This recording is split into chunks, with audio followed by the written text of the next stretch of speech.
Bom, começou a gravação. Eu quero, então, dar bom dia a todos, agradecer pela presença, pela disponibilidade nesse final de janeiro, né? Verão carioca. A maioria aqui pelo Rio de Janeiro, né? Quase todos aqui no Rio de Janeiro, mas infelizmente numa atividade virtual, né? Pelas dificuldades que estão passando nesse mês de novo. Mas, de todo modo, é um prazer estar com vocês aqui, ainda aqui virtualmente. Quero apresentar os nossos convidados, né? Bom, o Alexis Cortez é professor de Sociologia da Universidade Alberto Hurtado, do Chile. Ele fez doutorado no IESP, da UERJ, né, aqui no Rio de Janeiro, doutorado em Sociologia. O Alexis acho que é ainda, né, Alexis, vice-presidente do Colégio de Sociólogos do Chile.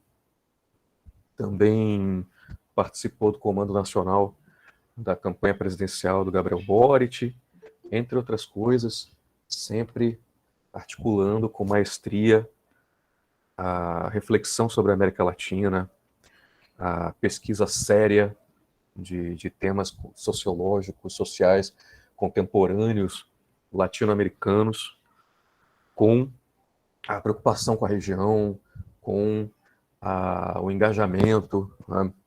Então, sempre o Alexis, em 2022, eu vejo o Alexis como um intelectual clássico latino-americano, assim, daquele dos melhores, dos que unem teoria e praxis e tem rigor e preocupação teórica e empírica ao mesmo tempo, enfim, e conhecem a literatura da região. É um cara que não é porque é meu amigo, mas que eu admiro bastante. Eduardo Devez quase dispensa apresentações e também já participou de outras atividades aqui. Já participou de atividade do programa, já participou de atividades aqui na Unirio, em outros momentos também pré-pandêmicos. Eduardo Devez é o maior especialista em pensamento latino-americano hoje, né, entre os pensadores e analistas sobre pensamento latino-americano. O Devez, para mim, é o grande analista, o grande pensador atual, contemporâneo, vivo e muito bem vivo, sobre que estuda pensamento latino-americano e que amplia as discussões para todo um pensamento periférico, né? América Latina e Caribe, África, Ásia, Oceania, leste europeu. Enfim, é um dos autores mais interessantes da América Latina hoje. E um dos que eu mais admiro também. Professor, pesquisador do Instituto de Estudos Avançados da Universidade de Santiago do Chile, né, e fundador da Internacional do Conhecimento, fundador do Corredor das Ideias, um participante um participante importante do Solar, muitas iniciativas de formação de redes entre pesquisadores, entre cientistas da América Latina. O Devez esteve na formação de muitas delas, né? Então, bom, ele vai ser o comentador, ele vai comentar o trabalho do Alexis e eu vou falar um pouco, vou comentar um pouco também. Então, vou passar a palavra para o Alexis, tá? A gente combinou 30, 40 minutos para a apresentação. Depois, eu passo a palavra para o Eduardo. Muito obrigado, Fabrício, pelo convite e pela generosa apresentação. A admiração intelectual é mútua. Para mim, é realmente um prazer estar aqui apresentando resultados preliminares da nossa pesquisa, ainda mais com a presença de um referente do pensamento periférico e um grande estudioso do pensamento latino-americano, como o professor Devez, e, sobretudo, com todos os estudantes deste curso e de quienes participam, né, do Caipora. E também tenho a sorte de estar acompanhado hoje pelo pelo Cristóbal Villalobos, que é co-pesquisador deste projeto, e também eu vi que se conectou o Jordan Martínez, que também é um dos pesquisadores que está trabalhando junto conosco neste trabalho. Eu já não sou mais o vice-presidente do Colégio de Sociólogos, mas temos entre os assistentes o atual vice-presidente, que é o Cristóbal, né, por casualidade. Eu vou compartilhar a apresentação e vou me desculpar porque eu não vou conseguir ver vocês ao mesmo tempo que eu esteja passando a apresentação, mas eu vou tentar lembrar dessa imagem aqui enquanto eu estiver apresentando. Tal qual falou o Fabrício, essa apresentação se chama O que é o pensamento crítico? Uma possível resposta empírica a partir das antologias da Claxo. Essa apresentação está no marco de um projeto de pesquisa financiado pelo Fondesit do Chile, que se chama Radiografia do Pensamento Crítico Latino-Americano, as antologias da Claxo como aproximação a um cânon regional.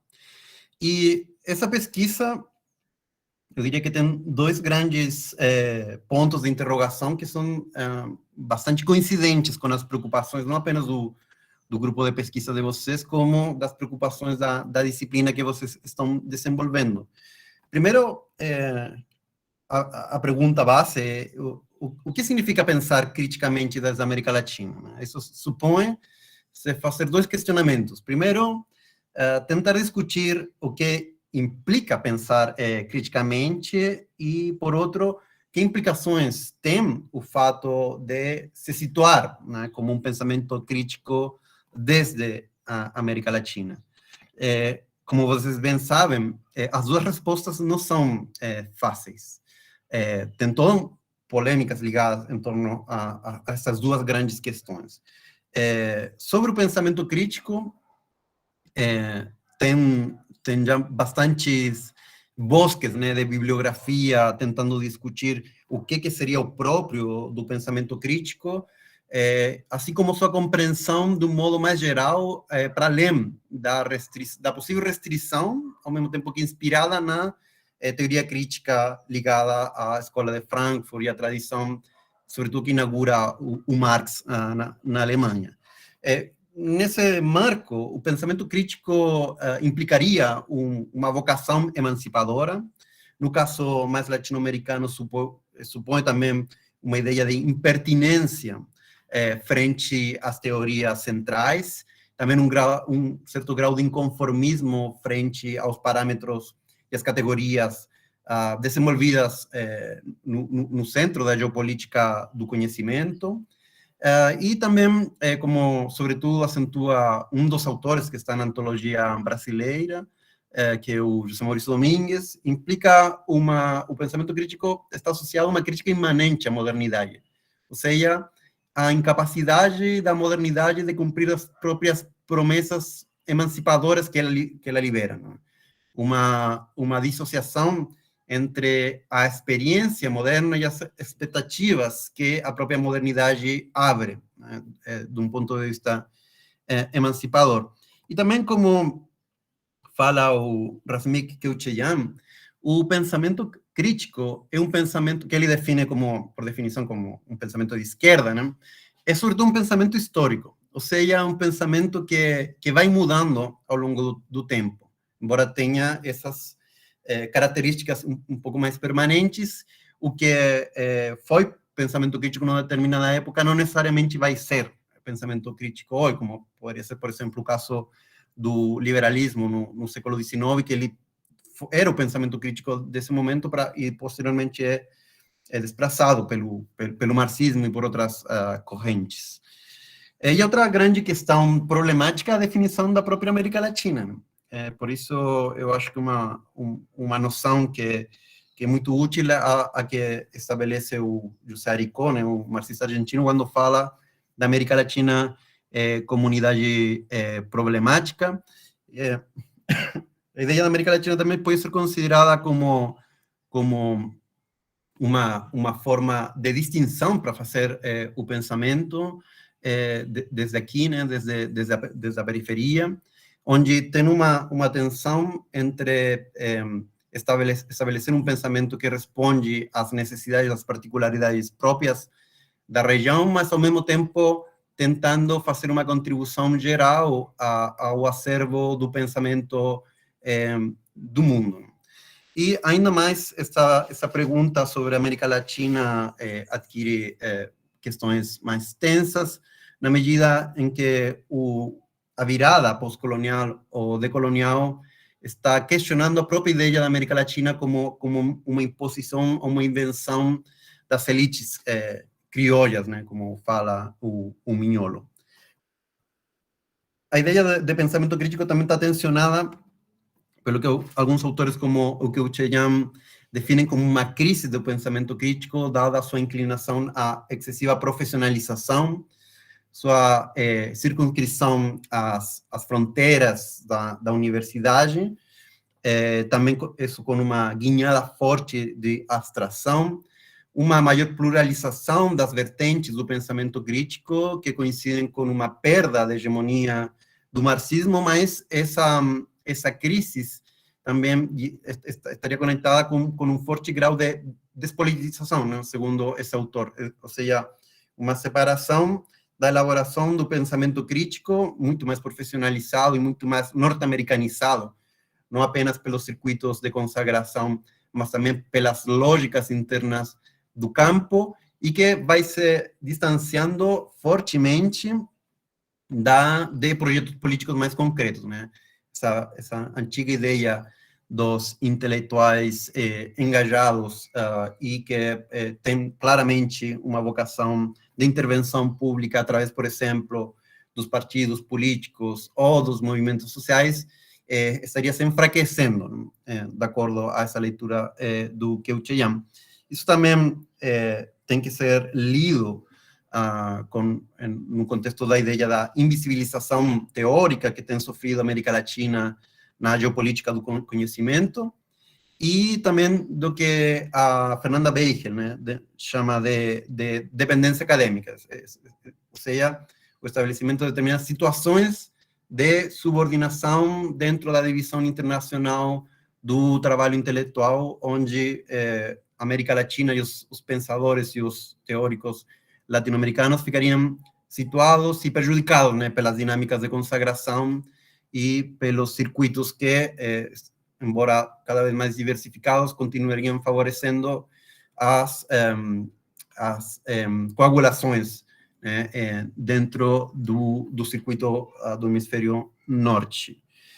Isso, apesar do que o próprio professor Deleuze vem mostrando, de um reforçamento dos espaços de diálogo e circulação periféricos, uma tentativa de consolidação de um diálogo mais fluido entre o sul e o sul, né? E também um certo grau no caso da América Latina, de repolitização da atividade intelectual ou do pensamento teórico, que é coincidente, mas não necessariamente está relacionado, porque muitas vezes, ou não necessariamente está assim, tão articulado, porque muitas vezes se situa desde uma perspectiva crítica frente ao que a gente conhece como o ciclo Rosa, né, que foi amplamente estudado pelo professor Fabrício, que tem implicado que determinadas questões não apenas estão sendo recuperadas, como estão sendo lidas desde uma matriz que coloca o acento em questões políticas. Tudo isso num marco onde o estabelecimento dos circuitos das ideias está fortemente suportado, né, respaldado por uma estrutura institucional que foi muito importante, não apenas para institucionalização das ciências sociais e profissionalização, como também para estabelecer diálogos numa condição mais regional. E aí, muito importante o papel que cumpriram, que cumprem ainda instituições como Claxo, Flaxo e, tempo atrás, também, sobretudo, a CEPAL. Bom, tudo isso é o marco, né, da nossa pesquisa, e mais precisamente nossa opção é tentar responder essas perguntas a partir de o que a gente considera uma grande oportunidade de estudo de um processo que está em aberto, né? Para tentar responder empiricamente o que seria o pensamento crítico que se faz na América Latina, quais seriam suas características, e para isso nós utilizamos um esforço editorial muito importante que fez a Claxo, já há alguns anos atrás, que é a coleção de antologias do pensamento crítico latino-americano, que são 22 antologias que foram publicadas mais ou menos simultaneamente, num período de 6 anos, mais ou menos, onde foram convocados por países acadêmicos e acadêmicas para elaborar uma ideia de uma seleção do que seria o pensamento crítico nacional para tentar construir, né, uma ideia de pensamento crítico latino-americano. Por que isso é interessante para a nossa pesquisa? Primeiro porque toda forma antológica tem um potencial de canonização, né? Toda antologia, por mais arbitrária que ela seja, ela não pode se apresentar como um capricho, não? Ela tem que se justificar, tem que estabelecer declarações de intenções que mais ou menos sistematizem critérios, marcos de seleção, e que justifiquem porque tem alguns autores que ficam, e obras que ficam dentro da antologia, e porque outras ficam de fora. Então, nós acreditamos que a partir desse processo que está em curso, que não sabemos se realmente vai chegar a produzir canonização ou não, o que nos interessa é, a partir desses critérios, a partir das características, dos traços que se podem extrapolar do exercício da antologização, tentar elaborar uma resposta que sistematize todos esses elementos. E também porque toda antologia supõe um diálogo entre o passado e o presente, né? E sobretudo, busca responder o que deveria permanecer no tempo para continuar sendo lido praticamente como um clássico. Isso nos diz coisas sobre o passado, mas sobretudo nos diz coisas sobre o presente, não? Quais são os padrões hegemônicos que se inscrevem dentro de um determinado cânon, que é uma das coisas que se pergunta Connell a propósito da ideia dos pais fundadores da sociologia, por exemplo. Isso, bom, também num contexto onde, claro, o pensamento crítico não é necessariamente o que está nas antologias da Claxo, mas é evidente que a Claxo não é um ator menor, não é um ator relevante para a institucionalização, para o circuito latino-americano, e, bom, o próprio corte, né, é um corte de mais ou menos 50 anos que coincide com a fundação da Claxo e a profissionalização e institucionalização das ciências sociais. E, por último, outro elemento que é muito relevante para nós é a possibilidade de comparabilidade, né? São 22 antologias que se organizam mais ou menos dentro dos mesmos parâmetros, quase todas têm 20 textos, né, e pouco mais de 20 autores, e isso nos permite fazer um exercício que outros esforços editoriais não nos outorgam. Bom, o que a gente fez, né, com as antologias? Bom, aí depois talvez o Cristóbal possa nos falar um pouco mais disso na hora do intercâmbio, né, do diálogo. O que a gente fez foi principalmente fazer uma revisão sistemática, que é uma tentativa de formalização das principais tendências e características de um grupo de textos. Então, a gente interrogou os textos, para isso elaboramos um livro de codificação que fez perguntas sobre os antologadores, sobre os autores antologados e, sobretudo, sobre os textos.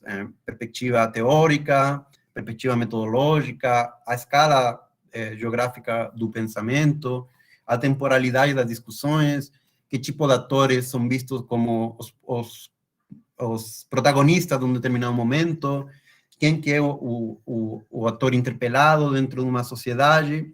E com isso fomos construindo uma base de dados que está em processo de limpeza, né? Ainda estamos fazendo alguns ajustes e o que eu vou apresentar hoje são, sobretudo, resultados descritivos e que ainda estão, como falei recentemente, em ajuste, né? A gente tem que ainda fazer uma depuração ainda maior, e para isso é muito importante as perguntas e questionamentos que vocês possam nos fazer para tentar ir melhorando também essa base de dados. Logo, os resultados aqui são de caráter eminentemente preliminar, é um primeiro consolidado de resultados, e a gente espera já na metade do próximo ano ter algo mais definitivo. Bom, isso está sendo complementado com um trabalho qualitativo de aprofundamento em alguns países, né? Chile, obviamente, perdão, Argentina, pela presença da Claxo, Brasil, que é o que estamos fazendo nesse período, entrevistar os antologadores, alguns dos antologados e alguns especialistas em pensamento social brasileiro e em pensamento crítico e latino-americanista. E, bom, também isso aqui teria um período de trabalho no México. O que vou fazer é apresentar algumas das tabelas que resumem alguns dos resultados, com alguns dados sobre os antologadores primeiro, posteriormente sobre os autores mesmos, de modo geral, com alguns contrastes com o caso da antologia brasileira, né, que imagino eu que possa ser o que desperte mais interesse. E o mesmo vamos fazer no caso dos textos, né, fazendo esse contraste entre ambos. Como comentava, as antologias foram publicadas entre 2015 e 2020, pouco a pouco. O 2015 é o ano onde se publica mais, junto com o ano 2018. Este é um dado bem que diz muito e que se reflete também na composição dos autores antologados. Esse aqui é para os antologadores, onde a grande maioria, né, quase 2/3 dos antologadores são homens, uma fração bem pequena de mulheres, nesse caso 35%, quase 36%, e no caso dos autores antologados, é uma proporção mais ou menos similar, um pouco mais desfavorável no caso para as mulheres. Isso é um dado que para nós foi surpreendente aqui, né, no caso dos antologadores, porque nós esperávamos que, considerando que a presença de mulheres vem aumentando significativamente na academia, e também suas posições nas dinâmicas de prestígio acadêmico, elas poderiam ter tido mais presença como antologadoras desse exercício editorial. Quais são as características desses antologadores? Do ponto de vista disciplinar, vemos uma forte presença da sociologia, como estudo na graduação. São 12 dos antologadores bem da sociologia. Isso marca também depois certos vieses na seleção dos autores que vão ser inclusos na antologia, onde também vai ter uma forte presença da sociologia e das ciências sociais de modo geral. E, como vocês podem ver, a segunda disciplina com mais presença entre os antologadores vai ser a história, né, que é o espaço das humanidades que consegue rivalizar um pouco, né, ou equilibrar um pouco a diversidade disciplinar presente nessas antologias. Sobre os estudos de pós-graduação, vemos que tem uma forte presença de autores com pós-graduação, a maior parte, 60% com doutorado, outro quase 30% com mestrado, e uma fração muito pequena de antologadores sem pós-graduação. Dentro dessas, dos que têm pós-graduação, vemos de novo a forte presença das ciências sociais de modo geral, e em segundo lugar da sociologia, seguido da história, que vai ser um pouco a pauta, né, e um dos traços das antologias de modo geral. Sobre os autores, vemos que a maior parte são autores individuais, pessoas naturais. Tem pouquíssimos casos, alguns sobretudo na Bolívia, em Honduras, onde os autores dos textos selecionados vão ser organizações sociais, coletivos, mas a maior parte são pessoas naturais, sobretudo autores únicos, né, que isso também nos chamou a atenção.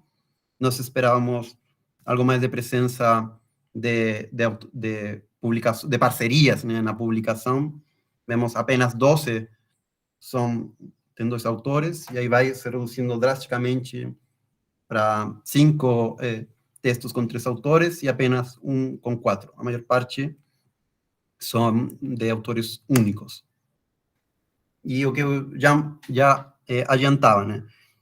Dentro dos autores, uma forte presença masculina, um pensamento crítico fortemente masculinizado, com uma presença de mulheres que fica em torno desse 30% e que vai melhorando, né, sua presença nas décadas mais recentes, mas, sobretudo, no começo, na década de 50, 60, é um pensamento praticamente só produzido por homens, né, mostrando um forte viés masculino. Perdão. No caso do Brasil, mais ou menos replica a tendência geral, é uma das antologias que tem uma maior proporção de mulheres, aliás, dentro dos países. Por exemplo, no Chile, são apenas 3 mulheres as que foram selecionadas, e o Chile é um dos países que mostra mais fortemente esse viés masculino ou machista na seleção. Os autores brasileiros, isso é bem interessante. Tem alguns autores que são, como Florestan Fernandes, né, que são parte do que poderíamos considerar como pais fundadores das ciências sociais, mas, sobretudo, a seleção se concentra na geração do ano 35, 36, que vão ser os primeiros pesquisadores formados nas modernas ciências sociais brasileiras, né? USP, Museu Nacional, e assim por diante. Qual é a origem dos autores? A maior parte dos autores são do país que é selecionado, com alguma presença minoritária, né, de estrangeiros, apenas 11,16%. E isso, a gente apresenta esse dado porque tem toda uma discussão sobre o que é o pensamento crítico brasileiro ou chileno, por exemplo. É o pensamento que produzem as pessoas que nascem no país, ou é o pensamento que se desenvolve nesses países? No caso da antologia chilena, por exemplo, foi um critério não explícito, mas evidente, a exclusão de qualquer pensador, por mais significativo que fosse, que não tivesse nascido no Chile. E aí era mais importante o fato de ser chileno, mesmo tendo produzido a maior parte da sua reflexão fora do país, do que ter sido um autor que, dentro do circuito nacional, tenha feito uma grande contribuição ao pensamento local. O grande contraste é o caso do México, onde uma proporção muito significativa dos autores não são autores nascidos no México, né? Tem muita presença de autores argentinos, equatorianos, assim por diante. Em relação às origens desses autores, a maior parte, 92%, vem da América Latina, e uma proporção menor, mas que é demonstrativa de como se compõem esses autores estrangeiros, a maior parte deles vem da Europa, e uma proporção ainda menor, de apenas 7 autores dos Estados Unidos ou do Canadá. Qual são as disciplinas de formação, né, na graduação desses autores? Como já eu falei anteriormente, forte presença da sociologia, é a disciplina hegemônica desse pensamento crítico que é publicado nas antologias. A segunda maior presença é do direito, que está fortemente relacionado com os primeiros autores que são inclusos nas antologias, que normalmente vão ser os primeiros autores das ciências sociais, mas cuja formação de origem vai ser o direito, né? E eles vão se especializar nas ciências sociais, sobretudo na pós-graduação. dado que também achamos muito interessante o fato da presença da filosofia como terceira disciplina mais relevante da graduação dos autores selecionados. Isso também mostra um grau de diversificação, né? Isso também complementado com a presença da história. No caso do Brasil, aqui uma particularidade em que a graduação é, sobretudo, na maior parte dos cursos, é indiferenciada entre sociologia, ciência política e antropologia, e estão todas juntas dentro das ciências sociais. A especialização são os cursos que se vão tomando e, sobretudo, na possibilidade de fazer pós-graduação, um mestrado ou doutorado. Onde fizeram graduação os autores selecionados na antologia brasileira? Esse dado aqui é muito interessante porque um dos traços da antologia brasileira é a dispersão. Há uma distribuição, uma boa distribuição dos casos nas diferentes categorias, salvo nessa daqui da graduação, onde tem uma presença muito forte da Universidade de São Paulo, e, em segundo lugar, de algumas universidades do Rio de Janeiro. A PUC do Rio e a Federal, né? Tanto quando era a Universidade do Brasil, como já em sua versão mais moderna. Então, também isso vai mostrando correspondente com essa ideia da hegemonia do Sudeste, a forte presença, a preponderância de São Paulo como um polo desse movimento das ciências sociais, também do pensamento crítico, e também, em segundo lugar, a forte presença do Rio de Janeiro. Aí é importante o antigo JUPER, o Museu Nacional e, sobretudo, a UFRJ. Voltando aos autores de todas as antologias, vocês podem ver de que a maior parte possui pós-graduação, quase um 59% tem doutorado, um 18% com mestrado e apenas 22% sem pós-graduação, no que digamos, está na mesma linha do que o Cheyenne quando fala sobre a profissionalização, e também com o viés próprio de uma antologia que é organizada por um Centro Latino-Americano de Ciências Sociais, que, digamos, sinalou bastante forte em direção à consolidação das próprias disciplinas das ciências sociais. No caso do Brasil, a tendência, vocês podem ver, é ainda maior, com apenas 8 autores que não possuem pós-graduação de nenhum tipo, e some a categoria intermediária do mestrado, e a maior parte, 22 autores, são autores que possuem doutorado, a maior parte deles, aliás, feitos no próprio Brasil. Sobre os autores de modo geral, quais são os cursos de pós-graduação mais recorrentes, os 14 que mais aparecem? Aí vemos de novo forte presença da sociologia, uma posição hegemônica dentro das disciplinas do pensamento crítico, das antologias. Segundo lugar, da história, que tenta rivalizar um pouco com essa hegemonia, e logo ciências sociais, uma definição um pouco mais geral, e filosofia também, marcando essa pauta. No caso do Brasil, a maior parte também tem pós-graduação na sociologia, seguido da ciência política e, novamente, das ciências sociais. E aí tem mais diversificação, mas com casos bem pontuais, né? Não chegam a ser focos que possam rivalizar com a forte presença, sobretudo, da sociologia.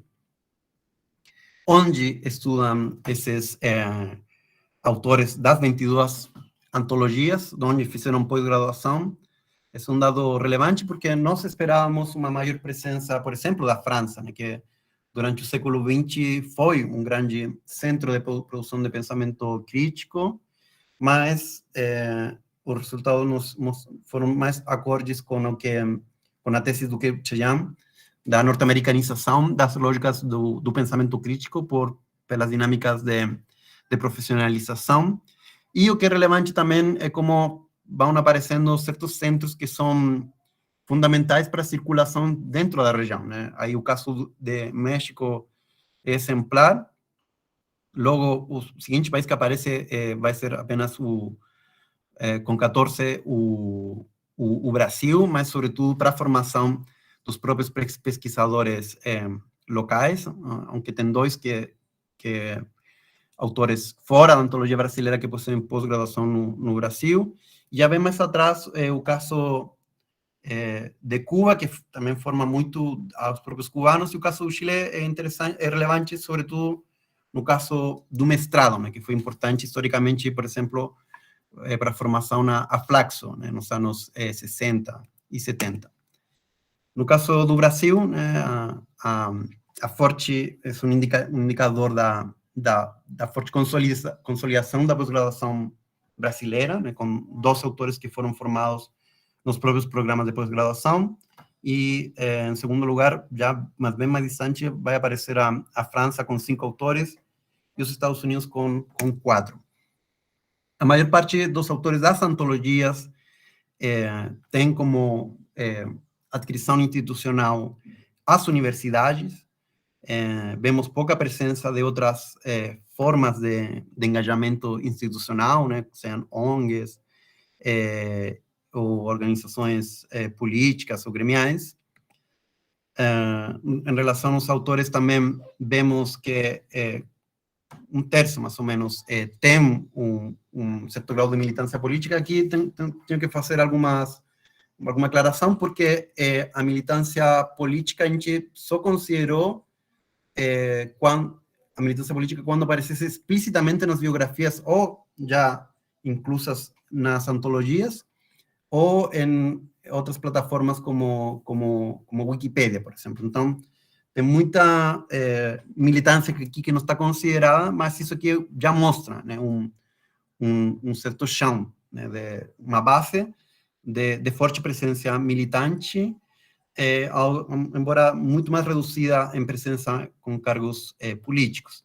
No caso do Brasil, aí é interessante fazer um contraste onde teria muito mais presença de militância entre os autores considerados na antologia. Aí é importante o papel durante o século XX do PCB, né, do antigo partidão, que tem uma forte presença intelectual, mas posteriormente esse papel, sobretudo, vai ser representado pelo PT, né, que vai ter que nasce como um partido de aliança entre movimento social e movimento sindical e intelectuais. Apenas 5 autores com cargos políticos, entre eles o Florestan Fernandes, que chegou a ser deputado constituinte, né, na Constituição Cidadã. Vemos que, de modo geral, nas antologias, são autores com alto prestígio acadêmico, a metade possui algum tipo de prêmio nacional, 1/3 possui algum tipo de reconhecimento internacional. Aí vale destacar o papel de Cuba como um dos países que aparece como otorgador de reconhecimentos internacionais entre os pensadores críticos, sobretudo através da Casa das Américas. No caso do Brasil, a maior parte tem algum tipo de reconhecimento, como o prêmio Ampox à trajetória, né, que é ainda mais forte essa presença, e também quase 1/3 de autores com algum tipo de reconhecimento internacional. Em relação ao número de citas, vemos aqui, em realidade, aqui a gente contou a partir do Google Scholar, e vemos que não tem tanta correspondência entre prestígio internacional e nível de citações. A maior parte se concentra nos primeiros parâmetros, o que contrasta com o caso brasileiro, né, onde são autores que vão aumentando o número de autores à medida que o parâmetro vai se fazendo maior, né? São autores com muita citação, com muitas referências. O sea, todos eles autores muito consolidados. Sobre os textos, como se distribuem eles ao longo do tempo, vemos que a maior parte começa a se produzir nos anos 60, 70, 80, e que o auge se produz de um modo mais recente, no que também nos chamou a atenção. Entanto, boa parte da bibliografia coincide que o momento mais produtivo do pensamento crítico são os anos 70, né, quando se desenvolvem teorias como a teoria da dependência. Isso aqui é algo bem interessante. Respeito às temáticas, essas categorias a gente se inspirou num texto da Maricela Svampa e do Danilo Martuchelli, que são que se chamam as 4Ds do pensamento latino-americano, que seria desenvolvimento, dependência, ditadura, democratização, e a gente adicionou mais duas, né? Diversificação social, como a vida social vai virando mais plural quanto a atores, e também as discussões sobre diferentes tipos de dominação e estratégias de emancipação, né? Dominação cultural, dominação racial, toda essa agenda, né, que vai ficando mais forte recentemente, está contida nessa categoria. Aí podemos ver que as preocupações sobre o desenvolvimento são mais ou menos constantes nas últimas décadas, que a dependência tem o pico, tem o auge nos anos 70, mas depois tende a desaparecer das discussões. Algo similar acontece com as ditaduras, evidentemente, no período autoritário é onde que concentra as grandes discussões, e, de modo mais recente, as preocupações sobre a diversificação social, né? A questão sobre identidades, fica mais forte nas últimas décadas, mas podemos ver uma certa queda, né? Nos últimos anos. Também, nos últimos anos, são poucos textos os que estão incorporados, me refiro aos últimos 5 anos, 6 anos, até 10 anos. E a preocupação pela dominação, apesar de que é uma agenda mais ou menos que ganha força mais recentemente, tem uma certa presença constante a partir dos anos 80.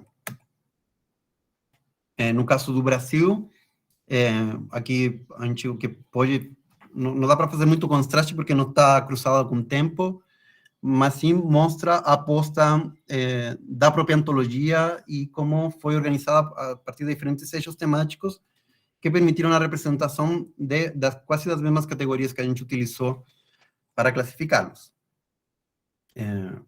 Quais são as temáticas específicas? Isso aqui são pouco mais das 10 mais recorrentes, e a gente contou até 3 temas específicos, e vemos aí, bom, preocupação sobre o modelo de desenvolvimento, processo de democratização, as questões culturais, né, que a gente não esperava que tivesse tanta presença, discussão sobre colonialismo, descolonização, e o que nos chamou a atenção também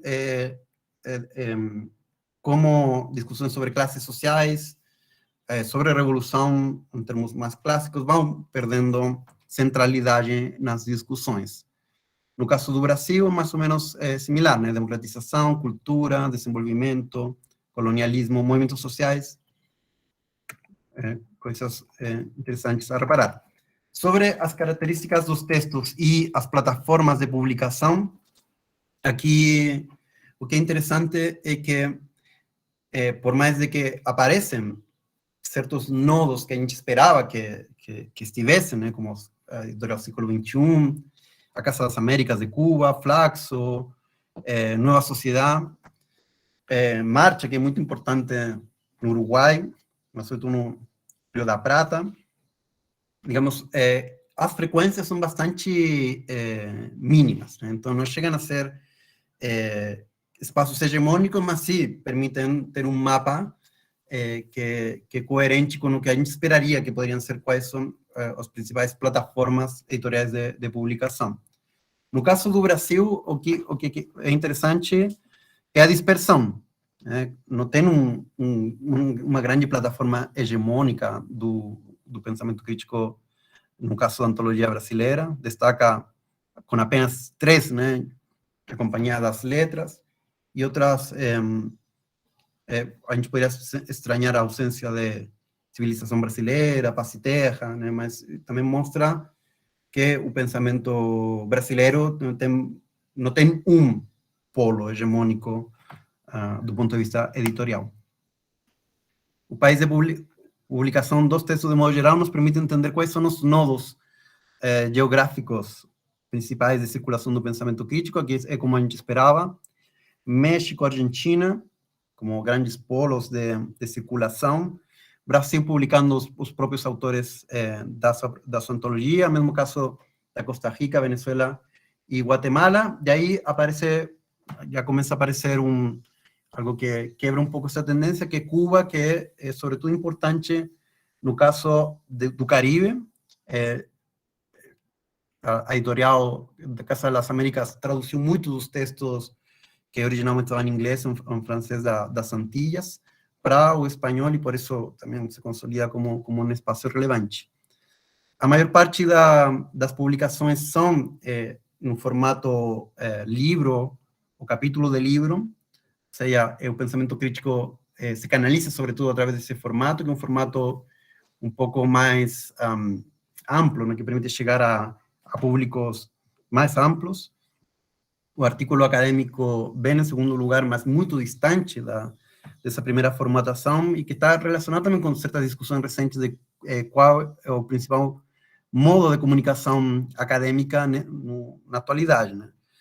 E, posteriormente, aparecem outros formatos que têm uma presença modesta, mas que é relevante de consignar, né?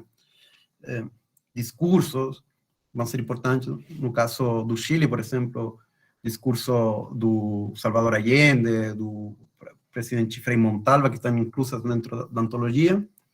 E a revista não acadêmica também aparece com uma certa relevância. Isso, por exemplo, para o Uruguai é muito importante pelo Marcha, né, como espaço de publicação do pensamento crítico nesse país. No caso do Brasil, se mantém a forte presença do livro, o capítulo de livro, e somem as outras plataformas, né, como revista não acadêmica ou discurso, conferência. O artículo acadêmico aparece consolidando-se também, e aí com ela algumas revistas relevantes, como a própria Dados, aqui no Rio de Janeiro. A maior parte dos textos são textos de caráter empírico. A gente tivesse esperado uma maior presença de ensaios teóricos, mas não foi assim. E, metodologicamente, um método crítico-racional, que era como um tanto esperável, né, dentro de um contexto de uma antologia de pensamento crítico, mas nos chamou muito a atenção a forte presença de uma metodologia mais histórica para abordar os textos. Do ponto de vista de temporalidade, a maior parte das reflexões são sobre o século XX, sobretudo, várias décadas que são analisadas, processos mais longos de tempo, como de longa duração, que não apenas século XX, sino que incorpora outros séculos, e nos chamou a atenção a presença mais modesta de análises conjunturais, né, de um parâmetro de uns 5 anos, 1 a 5 anos, que foi o que a gente classificou como tal. O principal agente questionado são os sistemas de dominação, em primeiro lugar o sistema cultural. Aqui, em agentes de câmbio, a gente contou até 3, chama atenção, não é que os intelectuais apareçam como principal agente de câmbio, mas muitos dos textos são reflexões sobre o papel dos intelectuais. Não mesmo reconhecendo que são outros atores os principais, o pensamento crítico é autorreflexivo nesse sentido sobre o papel desses intelectuais. Chama atenção, apesar de que seja as antologias tenham esse viés mais masculinizado, né, que o agente de câmbio que mais destaque depois dos próprios intelectuais sejam as mulheres, dissidências sexuais e o movimento feminista. No Brasil, aí tem algumas diferenças, mas como são poucos casos, não dá para fazer um contraste muito acucioso. Algumas conclusões provisórias, sei que me passei o tempo, peço desculpas por isso, já vou passar bem rápido nas conclusões para poder discutir. Um pensamento crítico bastante diverso, mesmo com uma forte hegemonia da sociologia, tem muitas outras disciplinas que estão presentes, que se expressam em diferentes formatos, através de diferentes plataformas, com distintas ênfases teóricas e metodológicas. um pensamento crítico bastante masculinizado que não consegue reverter a tendência hipermasculina da sua fundação. É um pensamento crítico contemporâneo, ¿no? Que está vivo, que se concentra, aliás, nas últimas décadas. É um pensamento mais empírico que abstrato, algo que contradiz, em parte, a tese do Keutian. É um pensamento fortemente institucionalizado, agora sim, mais acorde com o que o Keutian fala, sobretudo através das universidades, e está mais fortemente ligado às ciências sociais, mas isso se explica em boa parte pelo fato de ser antologias da própria Claxo. Bom, muito obrigado. Aqui eu concluo. Muito obrigado, Alexis. Muito interessante. Levanta várias chaves de reflexão, todo o material que você apresentou para a gente. Quero passar a palavra para o Eduardo Deves. Escuta, Fabrício? Muito bem, sim. Que bom. Bom, bom dia para todas e todos. Eu sou chileno, vou falar em espanhol, mas vocês vão entender como se eu falasse em português. Hein? Eu prometo. Quero começar felicitando a Alexis por su intervención, por su investigación, por su pesquisa, y felicitar a Fabricio por la motivante iniciativa de dialogar latinoamericanamente sobre estos temas.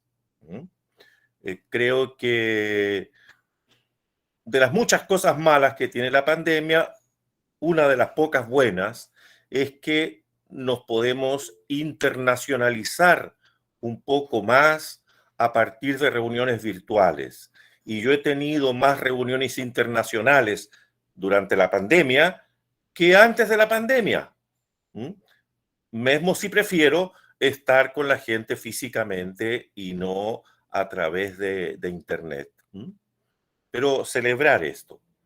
Quiero saludar a las pocas personas que conozco de la platea, como son Camila de Mario y mi querido amigo Andrés Cosel, que están también presentes acá. A Alexis personalmente no lo conocía, a Cristóbal tampoco lo conozco personalmente, pero espero conocerlos pronto en Chile. Y sí sabía que existían, claro, pero no había tenido oportunidad de verlos ni de dialogar con ellos. Comento varios puntos de la intervención de Alexis y del resumen que me envió Fabricio antes para informarme más o menos de lo que se trataba el proyecto. Y dada mi formación, que es más bien en filosofía, en historiografía, en estudios latinoamericanos, voy a ir a los temas hacia los cuales soy más sensible, que son temas más bien teóricos que no tan empíricos, ¿no es cierto?, de números y porcentajes, que por otra parte está muy bien. Complementa mucho lo que está haciendo Alexis. Otras pesquisas que son mucho más, llamémoslas así, cualitativas, y que tienen poca información cuantitativa respecto de tantos asuntos que nos ofreció. El primer punto que me interesó viene del resumen, no de su intervención propiamente. Y en ese resumen, si bien Alexis habla de los contactos sur-sur, cuando se refiere al pensamiento crítico, alude a en qué sentido ese pensamiento crítico latinoamericano dialogaría con el pensamiento crítico de los países del centro. Y no se refiere, ni se refirió ahora explícitamente o de manera específica a los posibles diálogos con el pensamiento crítico de otras periferias y cómo ese pensamiento crítico de otras periferias podría incentivar, motivar, cuestionar el pensamiento crítico latinoamericano, que es un sesgo probablemente de Alexis y del proyecto, pero es claramente el sesgo también de las ciencias sociales, de las ciencias económico-sociales de América Latina, ¿no es cierto? Que se realizan principalmente en un diálogo y retomando la noción de dependencia académica, dependencia intelectual de nuestra amiga mendocina, ¿correcto? En ese sentido, nosotros asumimos, y lo quiero decir con mucha fuerza y con algo de dolor, que en África, Asia y Oceanía no se piensa o no se piensan cosas interesantes. Y si nosotros generamos un pensamiento interesante en América Latina, es en diálogo con el pensamiento europeo y a veces con el pensamiento USA-americano. Pero espontáneamente, y es parte también de mi trayectoria intelectual, eso lo entiendo así, ¿eh? No es una especie de reproche al proyecto de Alexis, nosotros muy naturalmente asumimos que si nosotros pensamos normalmente en relación a Europa Occidental, también no a Europa Oriental, sino que a Europa Occidental y algo a Estados Unidos, especialmente en la época contemporánea. A propósito de esto, tomo el siguiente tema que me parece de la mayor relevancia y es qué sería lo propio de un pensamiento crítico en América Latina Caribe. Entiendo que en esto no hay ningún afán de esencialismo. No estamos pensando de manera esencialista, sino que estamos intentando simplemente caracterizar rasgos más frecuentes, más normales de este pensamiento crítico. Y Alexis aludía especialmente a la trayectoria marxista, lo que me parece completamente válido. Sin embargo, tenemos allí, o estamos parcialmente, o en buena medida, silenciando una gran trayectoria latinoamericana de pensamiento que no se enmarca dentro de la trayectoria marxista y que sí tiene potencial crítico muy fuerte. Y me refiero sobre todo antes del nacimiento de Marx. Es decir, una trayectoria que proviene desde tiempos coloniales. Me refiero, por una parte, a la trayectoria de pensamiento española o portuguesa, en primer lugar a Bartolomé de las Casas, por cierto, pero en segundo lugar a la propia trayectoria indoamericana y afroamericana. Y en ese sentido pienso particularmente en Guamán Poma de Ayala y en Tupac Katari, Tupac Amaru, Amaru Tupac, etcétera. Allí tenemos un tipo de pensamiento que no se enmarca evidentemente en la trayectoria marxista, que tampoco la excluye, y que creo que es extremadamente importante de considerar para asumir, para construir, para reelaborar una manera de concebir nuestro propio pensamiento crítico. Es decir, por una parte el pensamiento crítico que nos viene del centro, por otra parte un pensamiento crítico que nos viene de otras periferias y que lo hemos asumido en distintas épocas de nuestra historia y en las últimas décadas ha sido principalmente un pensamiento indiano, que nos ha impactado en América Latina, pero también un pensamiento latinoamericano de 500 años y más. buscando justamente las raíces críticas de este pensamiento que no necesariamente se enmarcan ni se definen por las fórmulas eurocéntricas. Yo entiendo que la noción pensamiento crítico está formulada en español y por tanto está formulada en lenguas occidentales. Eso no se me oculta. ¿Mm? Sin embargo, creo que esa misma noción nos permite interrogar a otras lenguas y a otras culturas respecto de qué factores han sido dolorosos como explotación, como dominación, como muerte, como enfermedad, como invasión, para esas otras culturas que no tuvieron o que tuvieron de manera muy sesgada la intervención del pensamiento eh, eurocéntrico, europeo, desde el cual proviene nuestra lengua principal, el español o el portugués. ¿Correcto? Entonces, mi apuesta y mi propuesta para Alexis es que tratemos de ampliar la noción de pensamiento crítico también para interrogar eventualmente a futuro en otras pesquisas que haga a las antologías Claxo. ¿Mm? Y en general al quehacer intelectual latinoamericano.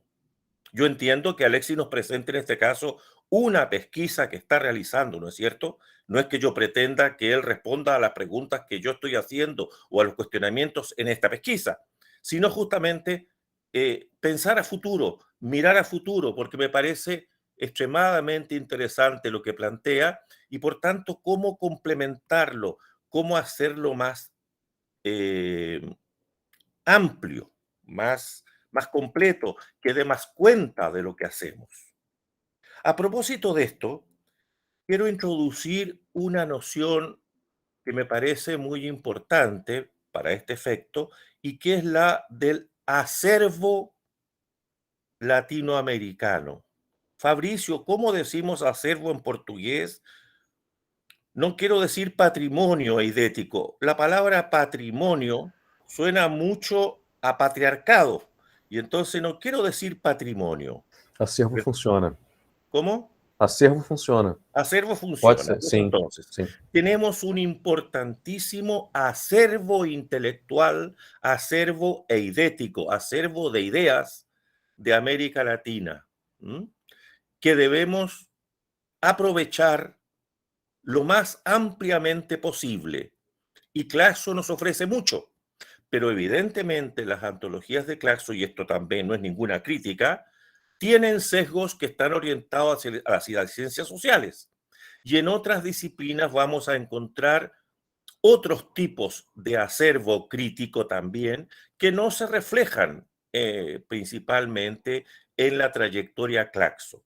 Es decir, si estas antologías u otras, como hay tantas, ¿no es cierto?, fueran hechas más bien por gente de filosofía, más bien por gente de estudios de género, más bien por gente de estudios indígenas, más bien por gente de estudios de afrodescendencia, evidentemente los números que tú, Alexis, tan específica, tan exhaustivamente nos ofreces, habrían cambiado, ¿no es cierto? Porque los sesgos de las personas que habrían realizado otras antologías y las organizaciones que las hubieran potenciado, auspiciado, evidentemente estarían marcadas por otros. No quiero en este caso decir para nada que sea posible una antología absoluta de todas las antologías posibles, para nada, sino más bien destacar que es posible realizar antologías incluso sobre el pensamiento crítico desde otras perspectivas también que podrían ser complementarias con lo que tan bien nos has presentado. Desde ese punto de vista me parece importantísimo el asumir la existencia de una buena cantidad de intelectualidades emergentes que en el siglo XXI se hacen presentes y de la cual ya dijiste tú algunas cosas y yo vengo diciendo otras. ¿Mm? La crítica viene en buena medida de la mano de cómo aparecen nuevas generaciones, de cómo aparecen nuevos grupos pensantes organizados. Y el recientemente elegido presidente Boric es un ejemplo palmario de cómo aparece en Chile y en muchas otras partes una generación siglo XXI. No solamente que aparece como pensante, sino que aparece ya alcanzando el poder del Estado, con gente claramente distinta a los líderes del pensamiento de los años 60, 70. Es decir, gente, grosso modo, de la generación de 1968, que en este caso, en gran parte suplantada y pasa en cierta forma, no diría al olvido porque no es olvidable tampoco y espero que no lo sea, sino que pasa a segundo plano. Entonces, la noción de intelectualidad emergente me parece una clave para imaginar de dónde procede, dónde viene, dónde se manifiesta la innovación en el pensamiento crítico, la innovación más reciente. Entiendo que eso no podía estar en las antologías Claxo, ¿ah? Y por eso lo planteo simplemente como para continuar pensando. Tú me dirás, Fabricio, cuándo se me acaba el tiempo, ¿ah? A lo mejor se me acabó ya. Se acabó, pero puede seguir. Se acabó. Bueno, entonces solamente voy a decir una cosa más, y es que me interesó mucho esta aseveración de Alexis, que decía solamente o principalmente en México asumieron que el pensamiento crítico mexicano no es solamente de personas nacidas en México, que me parece muy bien. Chile se ha beneficiado enormemente probablemente es el país de América Latina que más se ha beneficiado de autores no nacidos en Chile. Y para remitirse solo a la época republicana, pensemos en Andrés Bello, que es la figura más importante, ¿no es cierto?, que del siglo XIX, proveniente de Venezuela, pero que hizo su vida de mayor y su obra importantísima en Chile. Pero no solamente. Tenemos, por cierto, a Domingo Faustino Sarmiento o a Juan Bautista Alberdi, o autores bolivianos, que peruanos, etcétera, etcétera, de muchos lugares que vivieron y trabajaron en Chile. Y el exilio brasileño y argentino de los años 60, 70 en nuestro país fue también fundamental. Entonces, me gustaría que en estas antologías, y no ocurrió, y eso nada, para pensar a futuro, cómo considerar la antología de los ecosistemas intelectuales, más que de los registros de nacimiento. El ecosistema intelectual de Santiago de Chile no se identifica con quienes han nacido en Santiago de Chile o en Chile. ¿Ah? Y allí la presencia, por ejemplo, de Paulo Freire, para citar gente brasileña, ¿no es cierto? De Paulo Freire, de Fernando Enrique Cardoso, de Teotonio dos Santos, de Vania Bambirra, etcétera, etcétera, es fundamental para entender lo que pasaba en Chile en la época. Y no son chilenos, ni quedaron como chilenos, porque otros se instalaron en Chile, pero ellos no, se fueron. Pero es clave para entender lo que ha ocurrido en nuestro ecosistema intelectual, en nuestros ecosistemas intelectuales de Chile, por la herencia de estos grandes pensadores que produjeron, a mi juicio, la época de gloria del pensamiento chileno y donde la mayoría de la gente no era chilena. Y más aún si incorporamos a Celso Furtado poquito antes o a Raúl Prebisch poquito antes. Por tanto, en parte suplantar la noción de nacionalidad por la noción de ecosistemas intelectuales de una región, de un país, de una ciudad como sea. Gracias, Fabricio. Gracias, Alexis. Eso por ahora. Graças, Eduardo. Eu vou fazer alguns comentários bem rapidamente e passar a palavra para o Alexis.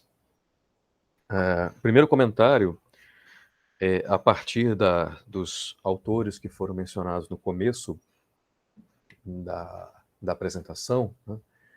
Autores que tentam definir o que seria um pensamento crítico latino-americano, ir na direção de uma ampliação dessa concepção de pensamento crítico, um pouco na direção do que o Deleuze mencionou, né, na fala dele. Há autores que associam o pensamento crítico latino-americano ao marxismo, né? Não é o caso da pesquisa do Alexis também, enfim. Poderíamos pensar nesse pensamento crítico latino-americano como algo mais amplo que o marxismo, no sentido de um pensamento de esquerda, né, ou à esquerda. Mas aí se deve definir o que é esquerda, né? O que seria esquerda. Em algumas definições mais estreitas de esquerda, muito do que podemos considerar pensamento crítico latino-americano não entra, né? Podemos dar um passo além, talvez, um pouco além da concepção, do conceito de esquerda, e pensar na definição do José Maurício Domingues, né? Pensamento crítico é um pensamento crítico à modernidade, mas imanente, né? Imanente à modernidade. Então, o Maurício entende o pensamento crítico como algo que está inserido na modernidade e propõe o cumprimento de promessas não cumpridas, né, de potencialidades não cumpridas da modernidade, né? Eu iria ainda mais um passo além, então. A minha sugestão é essa, né? Cheguei na sugestão. Pensamento crítico latino-americano, em particular, também nas últimas décadas, mas também, como o Deleuze mencionou, em outros séculos, né, anteriores aos processos de independência, inclusive, pensamento crítico latino-americano é também pensamento crítico à modernidade, né? Não necessariamente inserido na modernidade, né? A maior parte certamente inserida na modernidade, mas antes, né, pensando nos séculos XVI, século XVII, século XVIII, autores aí que podem ser considerados em diálogo com a modernidade, né, mas não totalmente inseridos nela. Não pensemos em teleologias da história, não pensemos em evolucionismo, não pensemos em autores pré-modernos, né, autores tradicionais, autores arcaicos, fugir dessas classificações, assim. Mas fora ou na fronteira, ou, né, um pensamento liminar, um pensamento fronteiriço à modernidade, esse tipo de chaves analíticas consideraria mais interessante.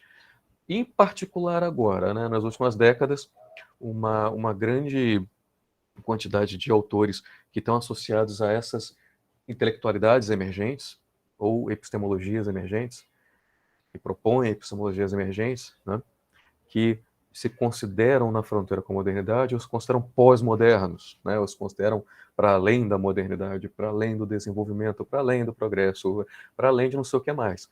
Então aí não podem ser chamados progressistas, não podem ser chamados modernistas, modernizadores, modernos, modernizantes, não podem ser entendidos nessas chaves, né? Isso é pensamento crítico também.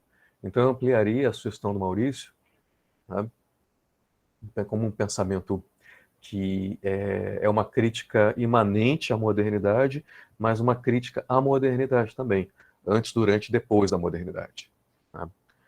Então, aí entram autores que estão refletindo, que estão falando desde uma perspectiva que não é tão ocidental na América Latina, autoras que estão questionando a modernidade na América Latina, mas não propondo um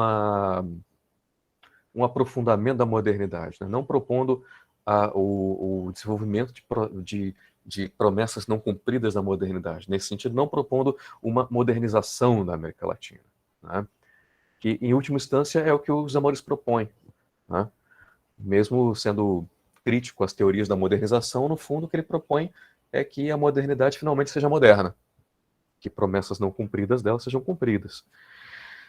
E me parece que tem mais coisa além disso, né? Tem mais coisa além disso, além da modernidade e em crítica à modernidade, que deve entrar nesse conceito de pensamento latino-americano crítico. Então, o pensamento crítico latino-americano também é isso.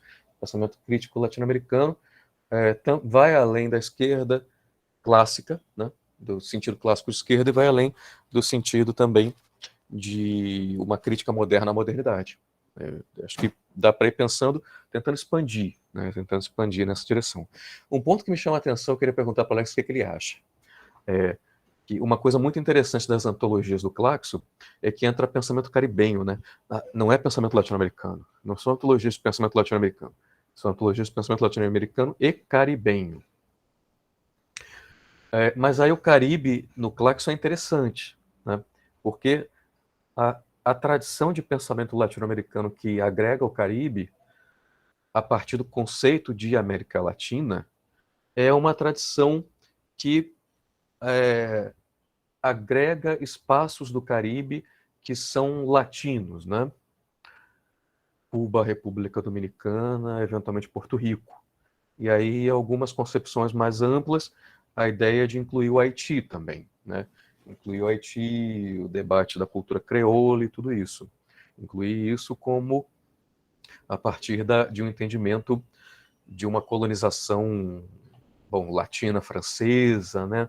Aí pensando na latinidade mesmo, né? Que seria a concepção mais tradicional de América Latina, né? A América Latina é a América de colonizações latinas, né? Ibérica, principalmente, e eventualmente francesa. Mas aí nas antologias do Claxo entra o Caribe todo, né? Entram as Antilhas, também as Antilhas inglesas e as Antilhas holandesas, né? Tem um volume do Haiti, tudo bem, e tem um volume de West Indies, né? Que das Antilhas, que aí tem pensamento de espaços de colonização holandesa, espaços de colonização inglesa, né? Além de colonização francesa, né? Então aí, você acha, Alex, que concepção é essa? O que o Claxo explica? É uma concepção geográfica de América Latina, tudo que está abaixo do Rio Grande, ou é uma concepção geopolítica de América Latina, né? A América que é sul global, tudo na América que foi dominado, tudo que segue numa posição subalterna, né? O que é essa América Latina, então, que não é mais latina? Que a América Latina e Caribe é esse, né? Não é só latina. E aí entram também, eventualmente, contribuições afro e contribuições indígenas que não se entendem como latinas, como parte da própria América Latina, se entendem como parte de outras coisas, né? De Afro-América, de Indo-América, que aparecem nessas antologias, mas não tanto, né? Não tanto. Essas antologias são mais latinas ainda, né? Além de masculinas, elas são mais latinas ainda. Então, as epistemologias emergentes não aparecem muito, né? A questão de gênero é problemática também, como bem apontou Alexis, né? Considerando-se que essas antologias são aproximadamente do último meio século, né?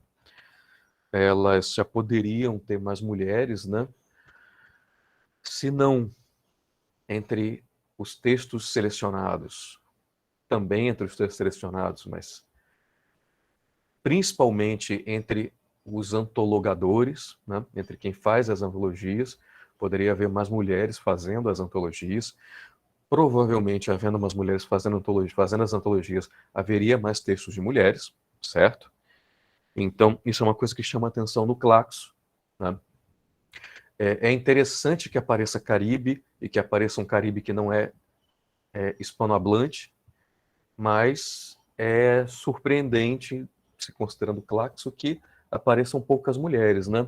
Em especial entre os textos selecionados, que aí entra, aí é menos de um terço, né? É um quarto, enfim, aproximadamente. Mais o que? Bom, então o tema do gênero é uma coisa a se marcar, assim, é importante, mas o que eu queria chamar mais atenção antes de parar de falar aqui, essa questão da prevalência das ciências sociais, né? Prevalência... Oh, querido, meu filho entrou aqui. Prevalência das ciências sociais, em particular da sociologia. Isso é muito importante, né? Aí isso é evidentemente um sesgo analítico do Claxon, né? É um absurdo, eu vou falar diretamente assim, é um absurdo, né, produzir antologias latino-americanas e caribenhas com essa predominância tão grande das ciências sociais, em particular a sociologia, na medida em que a boa parte, ou a maior parte, né, da produção de pensamento crítico latino-americano, historicamente, né, pensando desde o século XVIII, desde o século XIX, vem de reflexões mais do campo da história, da filosofia, né, e do jornalismo, e dos estudos literários, dos seus comparados literários, críticas literárias, etc. Né? Então, é impressionante, mesmo considerando que são antologias dos últimos 50, 60 anos, é impressionante esse predomínio. E aí é uma questão corporativa mesmo. Né? Falo aqui a partir de uma posição das ciências sociais, né? Enfim. Falo a partir da ciência política, né? Mas ainda assim, mesmo a partir desse lugar do qual eu falo, é impressionante como isso foi produzido, né, nessas antologias, como se chegou a esse ponto de uma diferença, um número tão pequeno em comparação, né, um número tão pequeno de textos produzidos a partir da história acadêmica, a partir da filosofia acadêmica, também a partir do jornalismo, a partir dos estudos literários, para só mencionar 4 áreas que são bem menos cobertas pelas antologias. Né? Sem falar que há poucos textos de políticos, então poucos textos da política, né? Não acadêmicos. Né? Entrar, assim, desde enfim, um Fidel Castro, a um Ailton Krenak, enfim, autores de partidos, autores, grandes referências políticas que produzem pensamento latino-americano, né? Mas que não produzem pensamento latino-americano a partir da academia. Então, isso é um tema fundamental para a gente discutir também mais um pouco, me parece, assim. E só para terminar mesmo agora, que o Deleuze levantou um tema, né, dos ecossistemas intelectuais. Né? É impossível pensar para além das nacionalidades a partir do material que é pesquisado, claro. Né? Essas antologias do Claxon, elas são nacionais. Então chama atenção também, falando agora bem assim, chama atenção o tradicionalismo do Claxon, no caso, para definir as suas antologias a partir de países. Né? E também, quando fez um outro recorte, né, das outras antologias, a partir de grandes autores, né, de autores clássicos. Né? Enfim, a partir de autores basicamente acadêmicos, né, porque tem a outra seleção, a outra série de antologias do Claxon, né, de autores clássicos, enfim, que pode ser encontrada no site do Claxon também, aí junto com essas antologias nacionais. Né?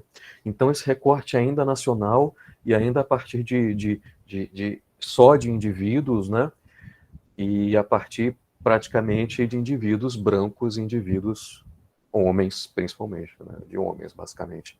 Se pegar esses grandes autores clássicos que aparecem, que foram antologados também. Né? Então, isso é curioso, né? Como pensar, como é que o Claxon pode pensar para os próximos anos, para as próximas décadas, em recortes, né, em miradas diferentes, né? Talvez a partir de regiões, a partir de lugares de produção de conhecimento, a partir de movimentos, né? Enfim. Tem algumas... Já produziram algumas antologias, mais recentemente, assim, de pensamento negro, pensamento indígena, já apareceu alguma coisa, né? Enfim, isso, passar a palavra para o Alexis, e aí depois dos comentários do Alexis, ao que eu falei, ao que o Deves falou, abrir para o público, né? Já vi que já tem gente levantada. Quem quiser mandar também perguntas aqui, comentários pelo chat, tá? Por favor. E, bom, Alexis.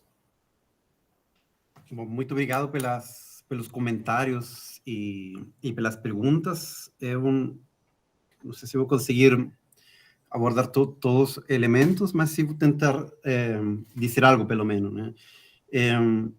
Bom, em relação ao contato sur-sur, ou sul-sul, né? Não é que nossa pesquisa priorize a relação do diálogo com o norte.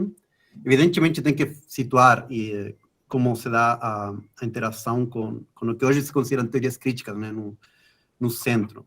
O Boltanski, por exemplo, as teorias do reconhecimento e atribuição, sobretudo, de competências críticas nos atores, né, que é a tendência que acho que tem aí umas possibilidades de diálogos abertas e bem fortes, mas ao mesmo tempo, como bem assinala o professor Deves, tem desafio, né, de como se consolida o pensamento periférico, o Southern, que habla Connell também, né, do pensamento do Sul, a epistemologia do Sul, que fala o Aventura de Sousa Santos, e aí é bastante dispar, né, como os países apontam essa interação. O caso do Brasil, acho que tem mais potencialidade, né, de ter essa abertura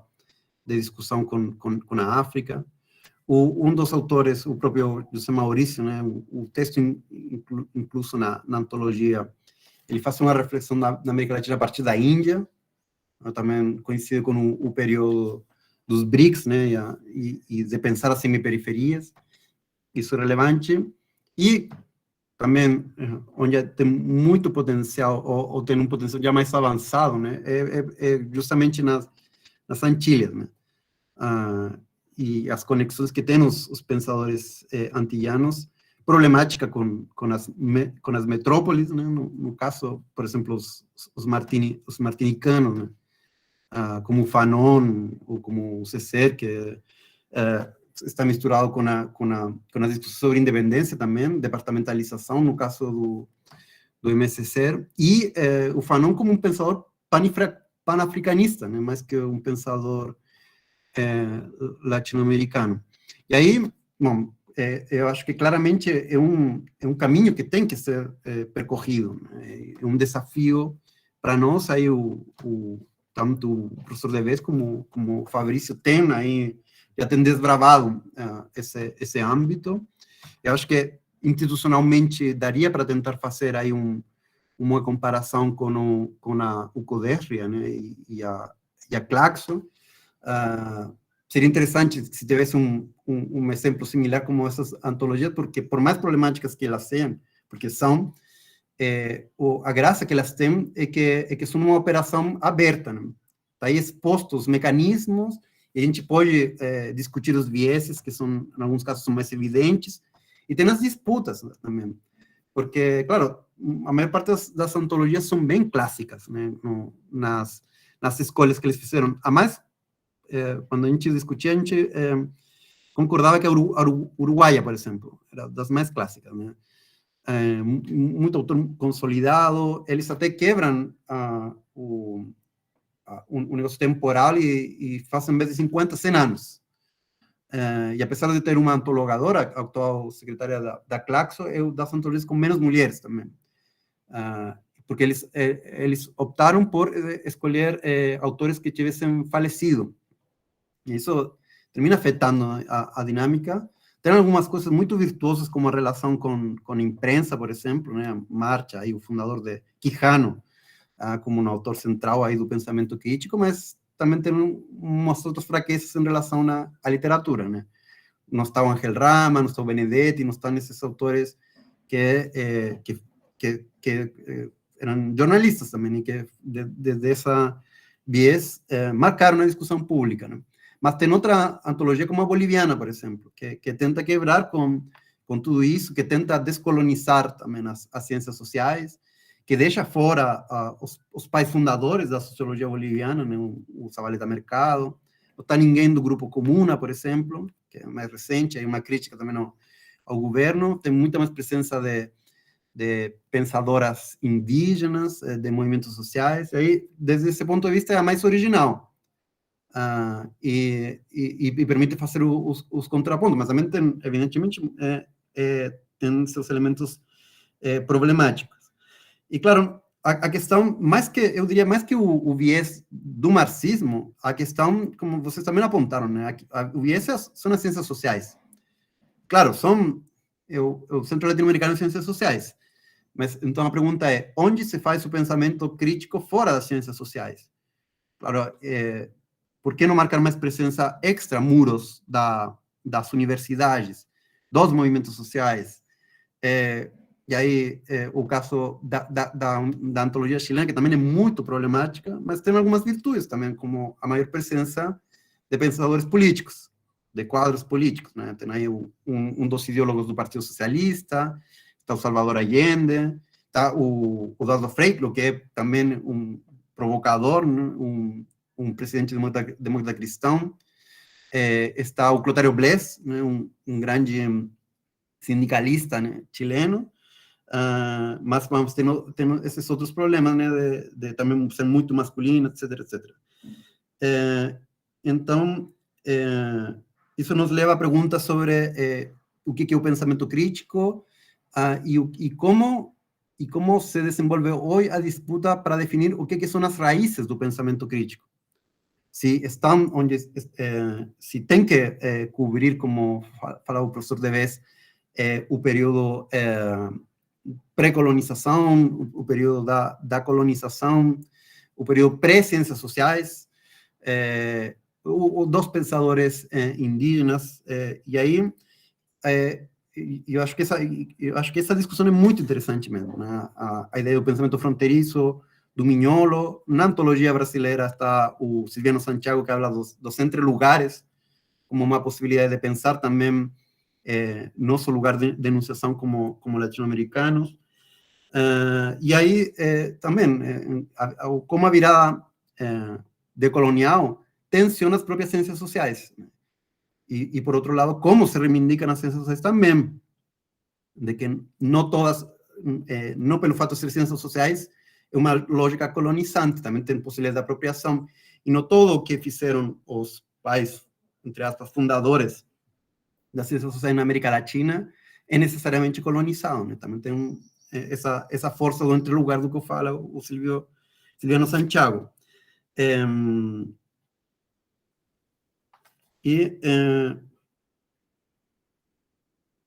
Sim, sobre os ecossistemas, né? Eu acho que das coisas mais problemáticas da chilena é precisamente que não permite situar a grande contribuição do Chile, né, ao pensamento crítico, que é ter sido esse nodo, né, de uma semiperiferia intelectual. Duas das principais obras das ciências sociais latino-americanas foram escritas em Santiago. O professor Deves mencionava o Paulo Freire, com Pedagogia do Oprimido, foi escrita no Chile. O Desenvolvimento e Independência foi escrito no Chile também, mas nenhuma das duas está, claro, está o Enzo Faleto, mas com um texto que comemora, né, a escrita desse, e não está porque Fernando Henrique Cardoso é brasileiro, não poderia estar. Então, isso é uma das coisas interessantes da pesquisa e desse exercício editorial, é que permite formalizar esses vieses, esses sesgos, e tentar quantificá-los até, né? Ponderá-los. Sobre o que falou o Fabrício sobre o pensamento crítico, como ampliar também, e aí acho que dá para tensionar também essa ideia do pensamento fora da modernidade, né? Desatrelado da modernidade, desenganchado, como fala o Mignolo. E aí eu acho que a questão é, tudo que é crítico é pensamento crítico? Porque o romanticismo é uma crítica à modernidade também, mas é um pensamento conservador, que é o contrário do pensamento crítico. No caso chileno, está incluso entre os antologados Pedro Morandé, por exemplo, que como aqui não é muito conhecido, o professor deve conhecer bem, mas que é um autor conservador, que tem umas críticas muito bem feitas ao viés economicista, né, do desenvolvimentismo, a necessidade de pensar a cultura, a identidade, uma crítica super boa ao melhor do pensamento crítico chileno. Né? Mas isso é indicador suficiente para considerá-lo um pensador crítico, um pensador que como intelectual orgânico, está associado ao mais conservador do pensamento católico, por exemplo. Mesmo ele podendo até virar uma referência da virada decolonial, né? Porque tem o Arthur Escobar é um autor que reivindica o Pedro Morandé, por exemplo. Porque dá para fazer algumas conexões. Mas, enfim, isso faz parte do problemático disso aqui. E sobre a definição da América Latina e o Caribe e as Antillas, claro, aí é outra grande discussão. Eu acho que a definição não é muito reflexiva no caso da escolha da Claxo, mas sim tem um elemento provocador de incluir as Antillas menores, né, as West Indies. Mas eu acho que o seguinte passo seria como a antillanité ou a creolité poderia tensionar a própria definição de latino-americanidade.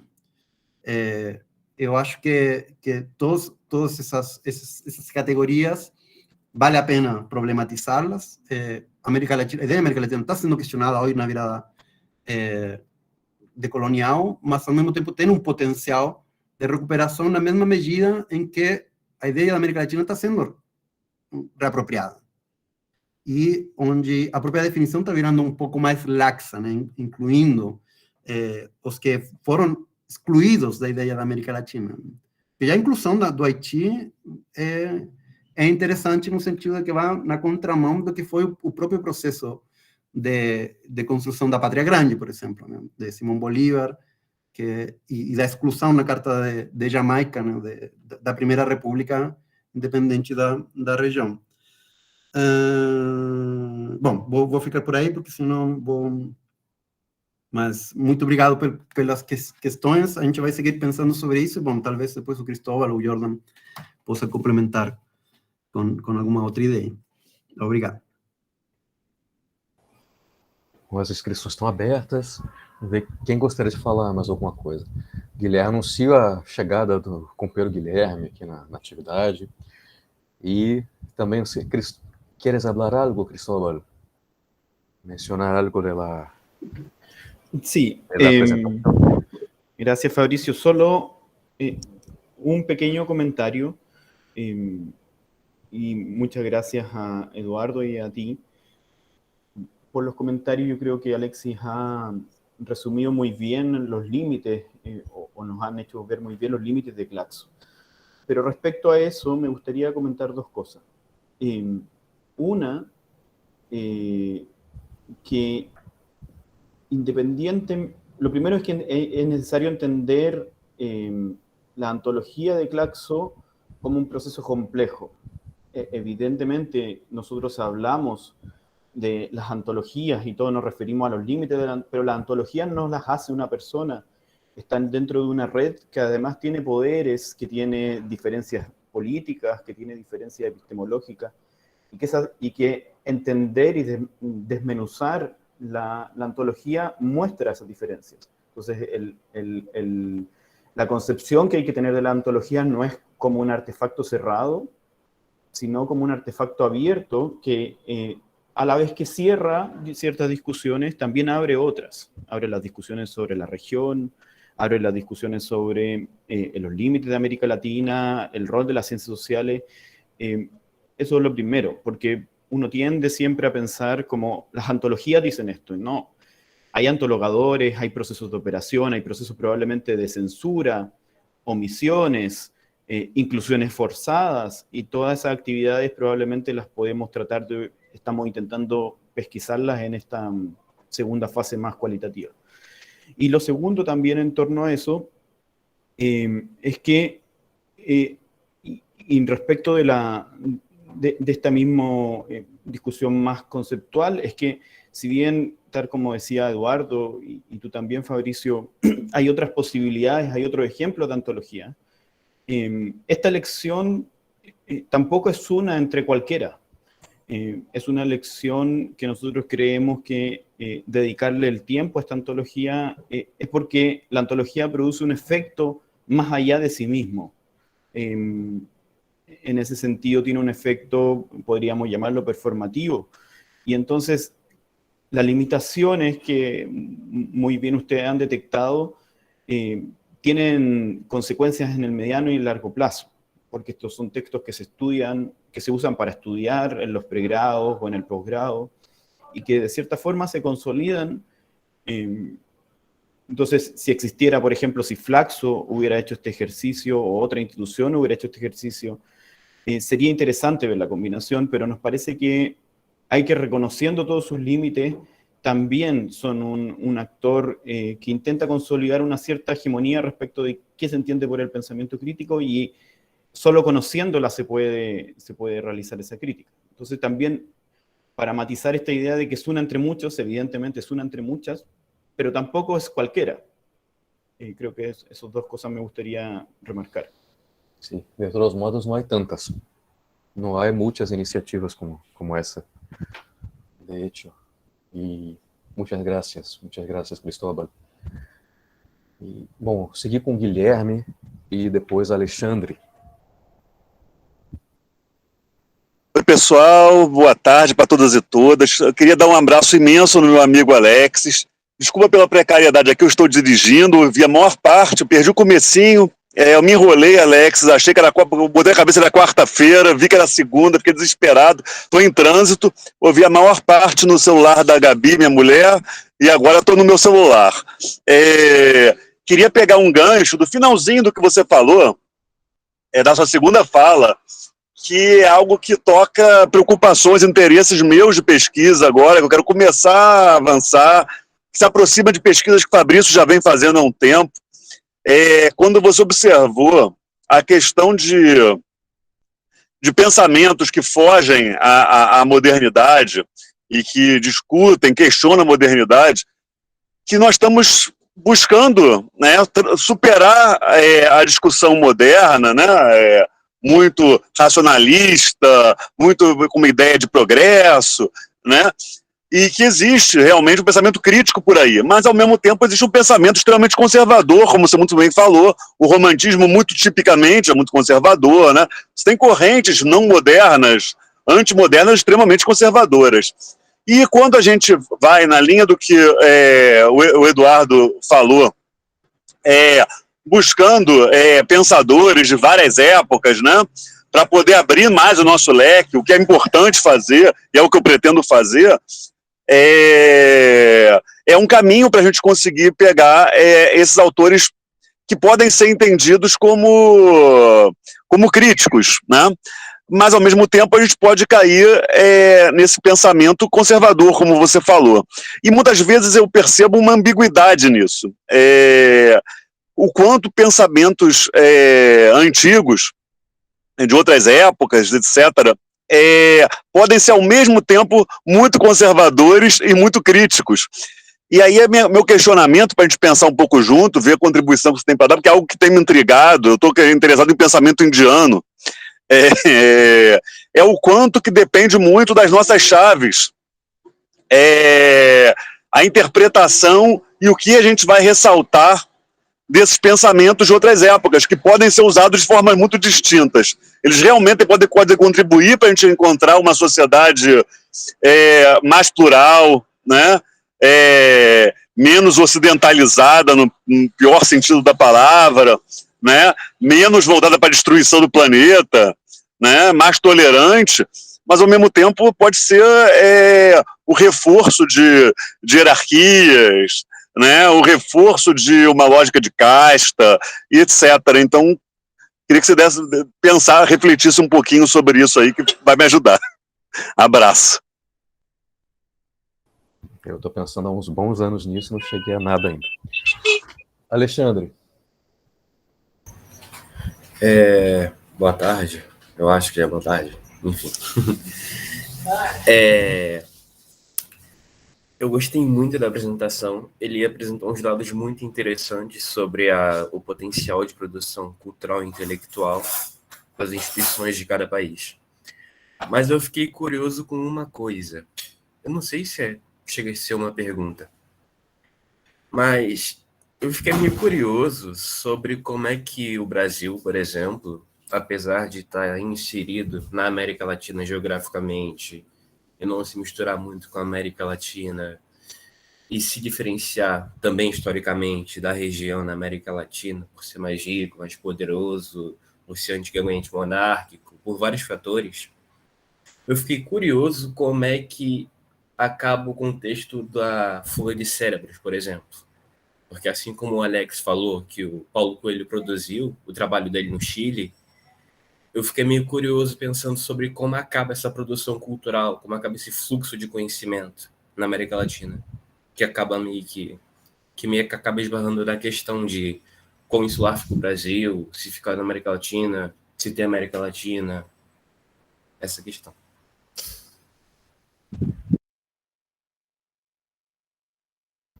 E passa por temas de circulação dos intelectuais, né, de fuga de cérebros, temas de traduções, de citações, muitas coisas, né?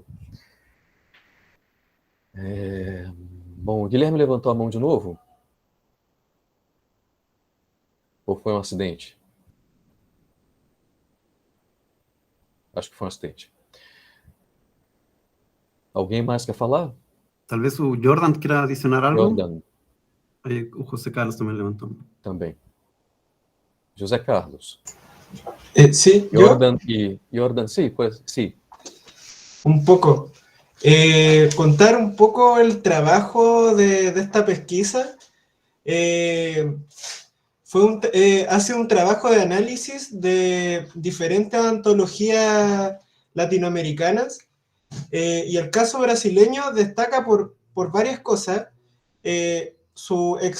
Mucho más extensa, es más grande, hay más autores, hay más textos. Con Alexis hemos estado discutiendo un poco los resultados preliminares, por eso lo estamos consolidando, poniéndonos de acuerdo respecto a Brasil, pero también se visualiza bastantes particularidades dentro de esta antología, como por ejemplo cómo Brasil se piensa respecto a Latinoamérica. Cómo Brasil tampoco no se piensa solamente de manera autónoma, sino que también como su identidad nacional depende también de su posición en la región. Son cuestiones que hemos estado discutiendo y que también aparecen en el debate que Fabricio y todos los participantes junto con Eduardo nos han permitido como tensionar un poco más dentro del proyecto. Pero en general muy agradecido de los comentarios, nos sirven bastante, hay harta reflexión, harta crítica al pensamiento crítico de Claxo, y eso es muy bueno. Así que eso, muchas gracias. Gracias. O José Carlos tinha levantado a mão. Posso fazer uma pergunta aqui, rapidinho? Pode. Boa tarde, todo mundo. Obrigado aí pela apresentação, Alex, foi muito informativa. Uma questão que me chamou a atenção na exposição foi sobre a porcentagem de intelectuais vinculados a partidos políticos ou movimentos sociais, militantes, né, no caso. Apesar da porcentagem que foi apresentada estar próxima, eu ainda considero um ponto negativo por não ser uma grande maioria de intelectuais que estejam interessados não só em produzir teoria, mas construí-las coletivamente e pôr em prática.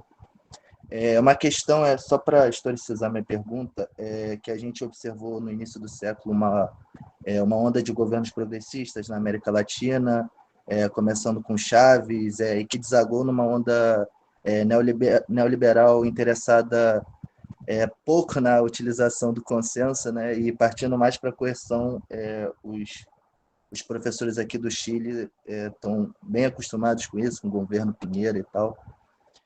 E atualmente está se desenhando uma segunda onda de governos progressistas na América Latina. A minha pergunta vai no sentido de como os intelectuais eles podem encarar essa segunda oportunidade histórica que se abre na América Latina.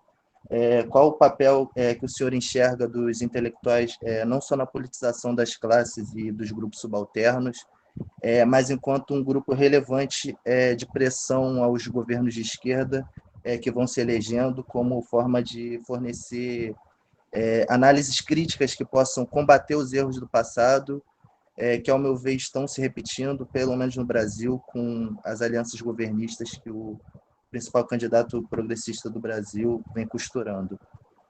Só isso. Obrigado mais uma vez. Mais alguém? Bom, gente, então, passar de novo a palavra para o Alexis e aí nós encerramos, né? Sim, muito obrigado pelas perguntas, também muito interessantes. Vou começar com o Guilherme. Acho que também não vou conseguir responder a pergunta, mas tem algumas coisas que acho relevantes por na discussão. Primeiro, eu acho que a gente tem que dar uma discussão maior sobre a questão das raízes, né? O que a gente vai reconhecer como as próprias raízes do nosso pensamento crítico, qual que vai ser nossa atitude, que tão ecumênica vai ser, como gostou de utilizar o José Maurício, que tão desacralizadora vai ser sobre os nossos próprios gigantes. A gente não vai considerar que tem gigantes para separar sobre os ombros ou não, e até que ponto tem que chegar. Eu concordo com que tem que ter uma ampliação temporal, né, de reconhecimento dessas raízes, mas sem esquecer a contribuição original dos pensadores das ciências sociais.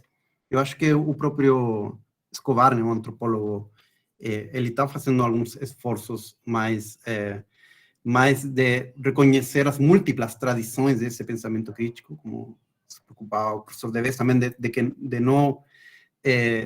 não deixá-lo unicamente como uma vertente marxista, mas a vertente marxista tem que fazer parte também dessa discussão, como incorporamos o feminismo, que está renovando a teoria crítica no mundo todo, o pensamento indígena, passado e presente, com autores como mesmo Juan Pomadayala, ou Krenak hoje, que também mencionou o Fabrício. E aí, é claro, também não se trata de ser também tão categórico em relação, por exemplo, uma figura como um conservador como Morandé, porque autores conservadores também podem ser reivindicados, podem ser lidos criticamente, numa chave emancipadora. Isso é, digamos, uma das coisas virtuosas do momento teórico que a gente vive, apesar das dificuldades, é que a gente está menos restrito, né, para procurar referências. E nessas conexões é possível, né, conseguir fazer um pensamento novo, emancipador, mesmo talvez com inspirações críticas. Bom, o próprio Marx, né, quando essa ideia de 3 fontes e 3 partes integrantes do marxismo, ele pega o liberalismo, que, bom, era teoria crítica nesse momento, mas era uma leitura que para nós pode resultar muito conservadora, né, desses economistas liberais, mas ele incorpora de um modo muito criativo para a sua própria teoria, né? Eu acho que essa é uma atitude canibalizante, antropofágica, né, que eu acho que deveria estar como está no DNA da nossa maneira de fazer pensamento crítico. Isso vale tanto para os autores dos centros como para os nossos próprios autores do passado e do presente. Sobre bom, e isso também evitando, né, idealizar qualquer tipo de passado, né, e que termina fetichizando também algumas experiências, como tem algum risco em algumas vertentes do pensamento decolonial, por exemplo, né? Em particular, Mignolo, acho o autor mais problemático, que resolve de pior maneira essa discussão, mesmo sendo muito interessante a ideia de pensamento fronteiriço. E a pergunta de Alexandre sobre as fugas dos cérebros, de como se produz o fluxo continental. Bom, aqui está o professor Deves, que vem dedicando anos, né, nessa discussão, no estabelecimento desses circuitos, da importância que teve também uma circulação não buscada através do exílio. Quando entrevistei o professor Fabrício semana passada sobre esta questão, e perguntei sobre onde se produz geograficamente, onde se produziu o pensamento crítico mais relevante do Brasil, ele mencionou Santiago, por exemplo.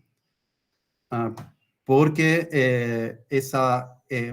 a experiência das ditaduras, né, a congregação em alguns polos, como Montevideo foi na primeira metade do século XX, Santiago nos anos 60, sobretudo depois do golpe no Brasil, mas que também atraiu muito intelectual peruano, por exemplo, Universidade do México também, René Zavaleta, em alguns Mercado, e momentos. depois, quando foi o golpe no Chile, a Venezuela e México, né, outros grandes polos. Isso criou uma consciência latino-americana intelectual nova, né? O Brasil começou a fazer parte intelectualmente da ideia da América Latina. A questão é como conseguimos consolidar novamente uma ideia de pensamento regional, como reivindicamos, não sei, uma agenda. Bom, aí, de novo, vou citar ao professor Deves, né, quando faz essa leitura sobre o Leopoldo Sea, e as chaves para pensar um pensamento latino-americano, né? Um pensamento que está ciente da nossa condição de América Latina, que está procurando pensar os problemas comuns que temos, dependência, ditadura, autoritarismo, desigualdade, e que ao mesmo tempo está pensando projetos de emancipação. E para fechar com a pergunta de José Carlos, eu acho que tem que dar uma discussão sobre como repensamos a relação entre intelectuais e política, porque, embora os momentos mais originais e produtivos da sociologia, das ciências sociais latino-americanas coincidem com momentos de alta politização, anos 60, anos 70, a teoria da dependência se produz num contexto de alta politização, as próprias institucionalizações das ciências sociais coincidem com alto engajamento. Essas formas de pensar o engajamento estão em crise, né? E aí, nesse sentido, que o Chillán tem uma certa razão. Eu acho que, mesmo assim, na América Latina ainda tem formas que permitem manter essa tradição. No caso da Bolívia, por exemplo, no caso do Brasil, já produziu um momento muito criativo, acho que nesse momento de criação do PT, mas hoje temos que repensar isso.